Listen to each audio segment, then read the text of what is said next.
శివుణ్ణి నమ్మి ప్రదక్షిణం మొదలుపెట్టారో వారికి జీవితంలో కావలసినవి ఇస్తాడు. మూడో అక్షరం క్షి అంటే ఈ జన్మలో అనుభవించవలసినటువంటి పాపాలను ధ్వంసం చేయటం. ఇక నాలుగో అక్షరం అణం. అరుణగిరికి ప్రదక్షిణం చేసిన వారికి పాపం పుణ్యం ఉండదు కనుక వాడు మోక్షానికి అధికారి అవుతాడు. అరుణాచలంలో అగ్నిలింగం ఉంటుంది.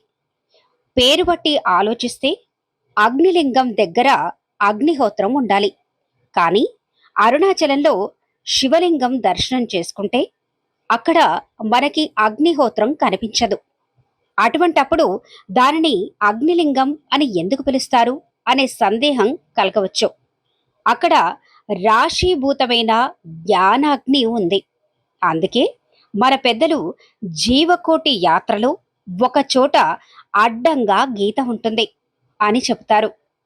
ఆ గీతకు ముందున్నది అరుణాచల ప్రవేశానికి ముందు గడిపిన జీవిత యాత్ర. ఆ గీతకు తరువాతది అరుణాచల ప్రవేశం జరిగిన తరువాతి జీవయాత్ర.